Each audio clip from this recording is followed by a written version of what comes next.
మిరపలో ఉన్న ఘాటు ధరలో లేదు. ధరలు తగ్గడంతో రైతులు ఆందోళన చెందుతున్నారు. పెట్టుబడి రూపాయి కూడా రావడం లేదని వాపోతున్నారు. గత ఏడాదితో పోలిస్తే సగానికి సగం ధర పడిపోయింది. తెలుగు రాష్ట్రాలలో పత్తి పంట తర్వాత మిరప పంట సాగు ప్రాధాన్యం పెరిగి చాలా ఏళ్లైంది. అయితే వర్షాభావ పరిస్థితుల కారణంగా పత్తి సాగు చేయాలనుకున్నారు. అదును దాటిపోవడంతో మిరప సాగు చేసి దానికి రేటు లేక విలవిల్లాడుతున్నారు రైతులు. మిరపలో ఉన్న ఘాటు ధరలో లేదు. ధరలు తగ్గడంతో రైతులు ఆందోళన చెందుతున్నారు. రైతులు దిగాలు పడుతున్నారు. దాంతో పెట్టుబడులు కూడా రావటం లేదని అంటున్నారు. గత ఏడాదితో పోలిస్తే సగానికి సగం ధర పడిపోయింది. తెలుగు రాష్ట్రాల్లో పత్తి పంట తర్వాత మిరప పంట సాగు ప్రాధాన్యం పెరిగిపోయి చాలా ఏళ్లైంది. అయితే వర్షాభావ పరిస్థితుల కారణంగా పత్తి సాగు చేయాలనుకున్న వారు అదును దాటిపోవడంతో మిరప సాగు చేసి దానికి రేటు లేక విలవిల్లాడుతున్నారు రైతులు. పోయినసారి ఎకరా 25 క్వింటాలు 30 క్వింటాలు దిగుబడి వచ్చింది. ఈసారి 10 క్వింటాలు వచ్చింది.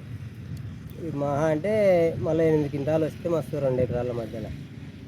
పోయినసారి రేటు 22,000 అమ్మినాను, ఈసారి 14,200 అమ్మినా. చాలా దిగుబడి తక్కువైంది, లాస్.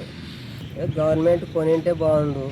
మాకు పోయినసారి ప్రైవేట్లో ఈసారి లాస్ అయింది కాబట్టి గవర్నమెంట్ ఏమన్నా ఆదుకుంటేనే మాకు ఏమన్నా దిగుబడి సహాయపడుతుంటే.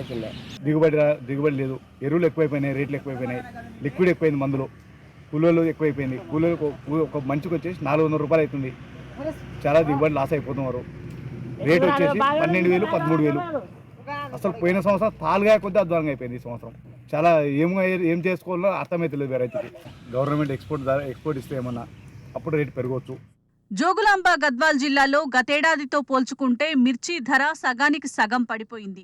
గత సంవత్సరం ఒక్కో రకానికి క్వింటాలుకు 28,000 నుంచి 30,000 రూపాయలు ధర ఉండగా మరో రకం మిర్చికి 45,000 నుంచి 52,000 రూపాయల వరకు ధర పలికింది. ఈ ఏడాది క్వింటాలుకు 14,000 నుంచి 16,000 రూపాయల వరకు, మరో రకానికి 20 నుంచి 31,000 రూపాయల వరకు ధర పలకడంతో, మరోవైపు స్థానిక మార్కెట్ లేకపోవడంతో పంటను కర్ణాటకలోని బ్యాడి, హుబ్లీ, చిన్నూరు వంటి పట్టణాలకు తరలించి విక్రయిస్తున్నారు. మార్కెట్ అందుబాటులో లేకపోవడంతో పంటను తరలించడానికి ఇబ్బంది పడాల్సి వస్తుందంటున్నారు రైతులు. ప్రస్తుత సంవత్సరం వర్షాలు లేక 17,095 ఎకరాల్లో మిర్చి సాగు చేశారు. వర్షాభావ పరిస్థితులు, చీడపీడల కారణంగా పంట దిగుబడి 60% మించి రాకపోవడంతో రైతులు దిగాలుగా ఉన్నారు. ఉద్యోగ అవకాశాలు లేక కుటుంబ సభ్యులతో కలిసి సాయం చేస్తున్న సాగు రోజురోజుకు భారం అవుతోంది. వర్షాభావ పరిస్థితుల కారణంగా ప్రతి సంవత్సరం పంటల దిగుబడి తగ్గుతుంది. ఆశించిన ధర రాక నష్టాలే మిగులుతున్నాయి. పంట దిగుబడి అమ్ముకోవడానికి సరైన మార్కెట్ లేక వచ్చిన కాడికి విక్రయించుకోవాల్సి వస్తుంది.